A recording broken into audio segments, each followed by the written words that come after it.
Hey everybody, welcome back to the channel. Today I want to make a video on how to make a college list and kind of decide what colleges to apply for. I'm making this video because this is something that I personally was really confused about, and it wasn't until a couple of years later, after helping a lot of students edit their essays and figure out which colleges they wanted to apply to, that I came up with a list of factors that I want people to consider when they're trying to make a college list. So number one, and obviously always, is to consider the academic program. And I think that this is the biggest, most important thing that you should be doing is rather than focusing on prestige and all those things, where those things definitely matter, but really focus on the academic program. So if you're applying for a computer science program at some school, look at the acceptance rate, look at the ranking of the master's program, look at the ranking of the undergraduate program, look at maybe some of the professors working there, look at if you're applying for computer science or you're applying to some field like that where you want to get a job afterwards, look at the statistics on the college website where they're publishing what percentage of people are getting jobs.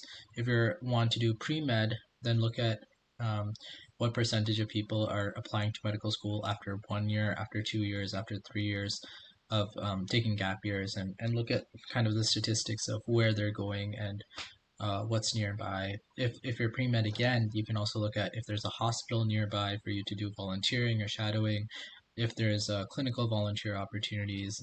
Those are all really important things to consider in an academic program. And it's usually pretty difficult to consider all these unless you're asking a student who goes to that school and ask them about what they think about those academic programs. But it's really up to you to kind of do the research and figure out what are the best academic fits for you, what are the best academic programs, and how can you find those types of opportunities. So, for example, if you want to do quantitative investing, there's only a handful of schools where companies will even recruit from or look at their application. And it's only if you go to that school that you're able to apply for those jobs. So if you're interested in something extremely competitive like that, then your job of making a college list is pretty easy because you can only apply to a certain tier of schools, or you can only go to a certain tier of schools to get into those programs. So the goal is that you really want to make sure that they offer whatever major that you want to do.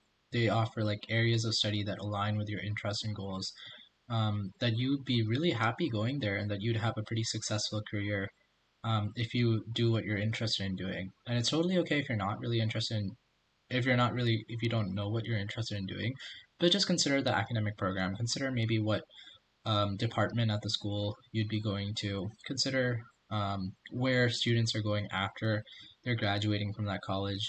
Consider what that degree is worth. You're making a pretty big investment with a college degree, and so you want to make sure that the academic program is really good and really great for what you're looking for. And so those are all really good things to consider in an academic program.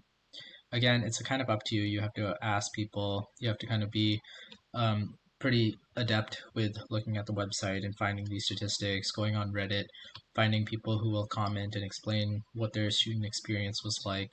Watch YouTube videos, see what a day in the life of college students is like at that academic program.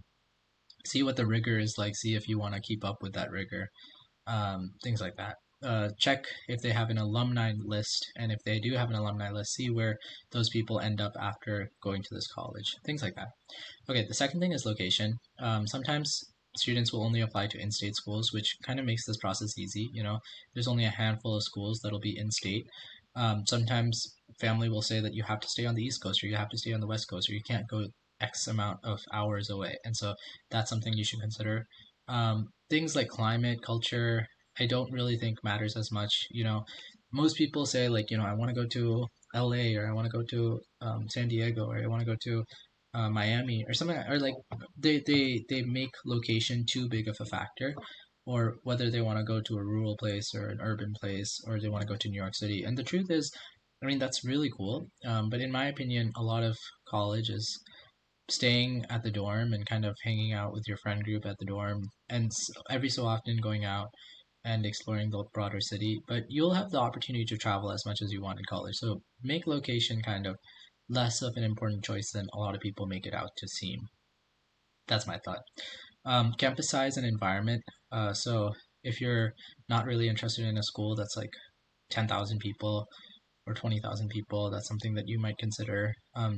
If there's not, if you're interested in pre-med and there's not a pre-med advisor, or if you're interested in getting a tech job and there's not tech recruiters that come to that school, if you're interested in clinical volunteering and there's no hospital nearby, if you're interested in a sorority or fraternity and there's no sororities or fraternities in that school, those are really easy ways to eliminate that school from your consideration. And so I'd say look at the resources, look at the extracurricular activities, and that'll kind of tell you what you need to know. In general, a pre-med school is going to be pretty good if it's near a hospital and offers a lot of clinical extracurricular activities and has pre-med advisors from my experience. A tech school is going to be pretty good if there's a lot of recruiters who go to that school and are very interested in the prestige and the difficulty of that degree.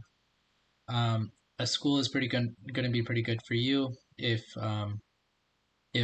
maybe the resources really align with what you want in a school. So if there's a lot of people who are studying what you want to study at that school, it's probably going to have a lot of resources for that school. So if there's a lot of kids who want to do business and you want to go to school to do business, then most likely that school is going to be pretty good for business because there's so many people who are going for that school for business. Okay, cost is another one that just helps you narrow down your school list quite a bit. If your budget for the cost of attendance is $40,000 or $50,000, some schools are going to exceed that, and you probably shouldn't be applying to those schools if the cost of attendance of that school is greater than your ability or your budget, and you're not applying for scholarships or financial aid. But if you are planning to apply for scholarships, then look at what scholarships that school offers, and then kind of see if you can apply to as many scholarships as possible for each specific school that you're applying to. And that might also help you figure out what schools to apply to. If they offer a lot of merit scholarships, then you can apply to a lot of the schools that do have merit scholarships. That's kind of what I did with med school applications is I looked for the schools that offered merit scholarships and I applied to those schools. And that kind of helps you figure out your school list as well. Okay. Admission requirements. So kind of look obviously, if you're within the SAT range, ACT range, GPA range. A lot of schools kind of give you that data as a high school student to figure out, well, what school would I be a good academic fit for in terms of my GPA and my SAT and my ACT versus my school that I'm applying to, and kind of make sure that there's not too many reaches, there's not too many I'm forgetting the word for it. There's not too many safeties. Make sure it's like a pretty even balance of everything. And the main thing I tell people about, applying for safeties versus fits versus reaches is like, make sure that no matter which school you're going to, if you're going to the school that's on the bottom of your list, make sure you still be really happy going to that school. There's like 1,000 schools out there. There's so many colleges for you to apply to. Don't make a list where you'd be unhappy going to any single school, because it could be possible that you don't get into any schools but one school. And so you want to make sure that if that happens, you'll be happy to go to any school that you get into. And that's kind of the goal of your college list building. And that's kind of why it takes so long to make a college list. Okay.